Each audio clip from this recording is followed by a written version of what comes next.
Di sebuah hutan kecil yang tenang, tinggallah dua sahabat yang sangat berbeda. Kaki seribu bernama Seru dan siput bernama Nilo. Seru adalah binatang yang gesit dengan kakinya yang banyak. Ia bisa menjelajahi hutan dengan cepat, memanjat batang pohon, dan menyelinap ke tempat-tempat sepi. Sedangkan Nilo, si siput, sangat lambat. Ia selalu membawa rumahnya kemanapun dia pergi, dan setiap langkahnya diiringi dengan jejak lendir yang mengkilap. Meski begitu, mereka tidak pernah merasa aneh bersahabat. Justru karena perbedaan itulah mereka saling melengkapi. Setiap pagi, Seru akan datang ke tempat Nilo tinggal. Sebuah daun lebar yang menghadap sungai kecil. "Ayo, jalan-jalan Nilo," seru Seru dengan ceria. Nilo akan tersenyum pelan. "Tunggu aku, Seru. Aku tahu aku tak bisa cepat berjalan." Seru pun tidak keberatan menunggu. Mereka akan berjalan bersama. Kadang Seru berjalan bolak-balik di sekitar Nilo sambil bercerita. Kadang ia membantu mengangkat Nilo jika jalannya terlalu terjal. Suatu hari, hujan turun sangat deras. Sungai kecil meluap dan air mulai membanjiri tempat tinggal Nilo. Nilo panik. "Aku tak bisa bergerak. Cepat sekali, air akan membawaku pergi." Nilo sangat sedih.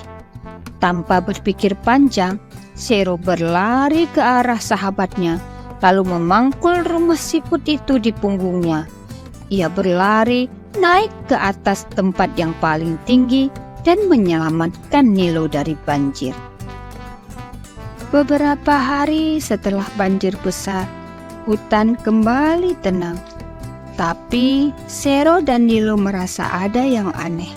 Setiap malam, dari balik tanah dekat akar pohon beringin tua, muncul cahaya berkilau, samar-samar seperti kunang-kunang. Tapi warnanya biru kehijauan. "Apa itu ya?" tanya Nilo penasaran. "Ayo kita cari tahu," kata Seru. Tapi Nilo ragu.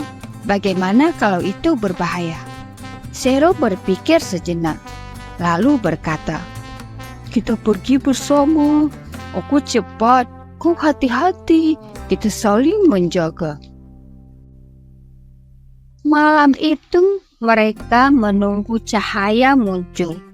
Ketika sudah tampak, Seru menggali perlahan di balik tanah. Mereka menemukan lorong sempit yang mengarah ke bawah.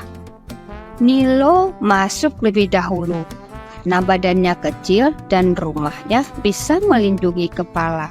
Seru mengikutinya dari belakang. Kakinya bergerak pelan agar tak menimbulkan suara. Di ujung lorong, mereka terkejut. Ada sebuah gua kecil yang dipenuhi batu kristal bercahaya biru. Di tengah-tengah gua, tampak seekor kumbang tua yang terjebak di bawah batu kecil. "Tolong, aku tidak berusaha," ujar si kumbang lemah. Seru segera membantu mengangkat batu dengan tubuhnya yang kuat dan kaki-kaki yang bisa mengangkat dari berbagai sisi. Nilo memeriksa sayap kumbang itu, lalu berkata, "Sayapku tidak patah, hanya terkilir. Dia butuh istirahat." Mereka membawa si kumbang ke permukaan. Kumbang itu memperkenalkan dirinya sebagai Toko. Toko adalah penjaga kristal cahaya dalam tanah yang hanya muncul pada saat malam-malam tertentu. Sebagai ucapan terima kasih Toko memberikan masing-masing kepada mereka sebutir kristal kecil bercahaya. Lalu Toko berkata, "Jika kalian sedang dalam kesusahan, kristal ini akan bersinar dan menunjukkan arah kalian pulang." Zero dan Nelo pulang dengan hati senang dan rasa bangga.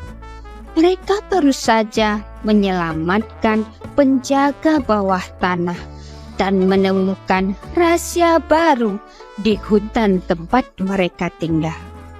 Kecepatan Zero dan ketenangan Nilo justru membuat mereka saling melengkapi dalam berpetualangan. Pesan moral yang bisa disampaikan pada cerita ini adalah perbedaan bukan halangan untuk bersahabat. Saling membantu membuat persahabatan menjadi kuat. Setiap makhluk punya kelebihan dan juga punya perannya masing-masing. Kebaikan hati lebih penting daripada kemampuan fisik. Sampai jumpa pada cerita-cerita berikutnya.